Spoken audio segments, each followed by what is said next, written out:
Including children with developmental disabilities in your child care program can have an incredibly positive impact in the lives of the children, their families, and on you as a provider. Often the biggest challenge is understanding unfamiliar behaviors children exhibit and knowing how to plan for and support them. While it may be new at first, you will likely learn that supporting children with disabilities isn't much different than supporting other children in your program, since each child is unique and has individual needs. I'm rocking in my school shoes. Jennifer, from A World of Friends Learning Center, has supported many children with disabilities over the years. I have a child who has special needs as well, so I have a little bit of background, and I know finding childcare for him was impossible. He's now 20 years old.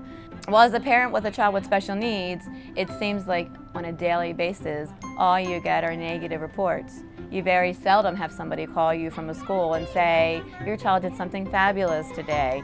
It was always, oh no, there's that number again. I really don't want to answer it, because all you heard were negative things. Miles is picking up the cards. Everybody sit on the bottom.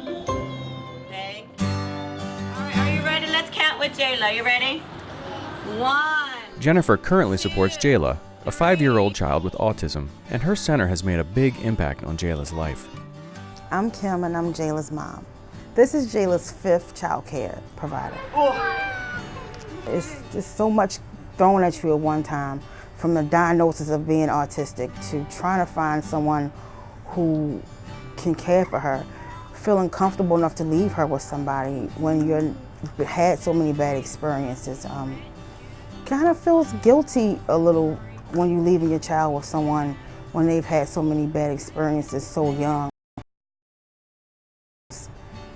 Really in it for the child, it really makes a difference. Jayla has been here for about 7 months, and she was nonverbal. She was in a classroom with 5 other children who were also nonverbal in a public school setting. What do you think Pete said? Let's see, are you ready? She was speaking about 10 words when she first came here, and they were words that she would just blurt out. They were in no context at all. In a big noisy room with tables and seats. Where is Pete? Children with disabilities often make great progress as a result of being in a child care setting with typically developing children. They learn from their peers, especially language. Lunchroom, it's another name for a cafeteria. And social skills. If they're not with typically developing peers, they don't have anybody to model. She's hearing her peers speak every day, and they have conversations with her even though she doesn't give them anything back. Come on, Jay. Jayla. She certainly has picked up many more words. She is now up to about 75 words, and she is using them correctly. She came in one morning, and that's like the highlight of your day. When she walks in the morning, she goes, hi, and you're like. When she comes in and when she leaves, everybody's like, hi, Jayla. And she was really socially awkward. Like, she only wanted to be around adults. Well, now she's learning how to interact with other children, so that's been a plus. I'm reading in my school shoes. I'm reading in my school shoes. I'm reading in my school shoes. Children with disabilities may exhibit behaviors that are unfamiliar at first. She's not going to that. So bright.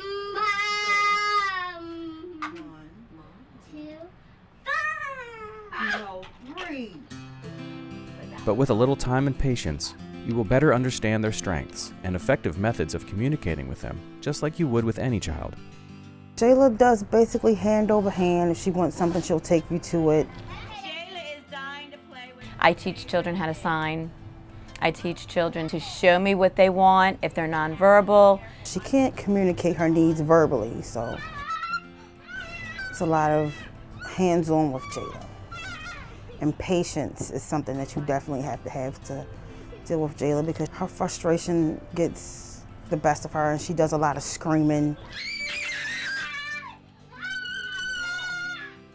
My main focus is finding what the abilities of the child is and not necessarily what they're not able to do, because you always want to take their strengths and build on the strengths. So every child comes with lots of different strengths and weaknesses, and you just have to figure them out, and you do that while watching them play and observing them, talking to them, talking to the family. It's very important to have a very good family-teacher relationship with them. You have to be able to communicate with them, get the information. You know, what is your child like at home? We know that Jayla loves bubbles. Blow bubbles. She's obsessed. Her first word was bubbles. She has bubble machines. She blows bubbles. She's learned to blow bubbles since she's been here because she couldn't blow at first. And it keeps her happy, so we try to let her do it as much as possible. Once you have that relationship with that child knows that screaming, hollering, throwing themselves on the floor, they can do all of that, but when they get back up, they still have to do what you need them to do anyway. And if you really do it consistently, it really doesn't take that long to fall into that routine, and that child knows that if I have a temper tantrum, I'm still going to have to do it anyway, so I'm not going to do it anymore. More often than not, other children at a child care center accept a child with a disability as a peer, and as a result, they too progress in development and learn effective communication skills. When you get to the real world, we have people that we meet every single day that have disabilities and weaknesses and strengths. So our children need to learn at a very young age. You can learn something from anybody regardless of their abilities.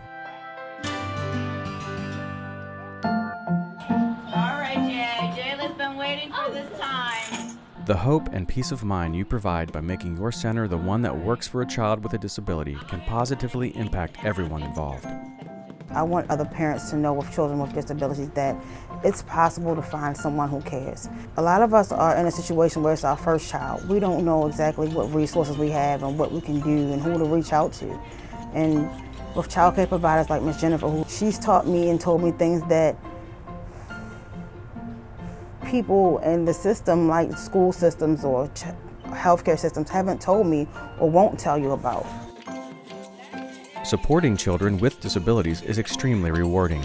By welcoming all children into your program, you offer a tremendous opportunity for children to progress and build skills that will positively impact them for years to come.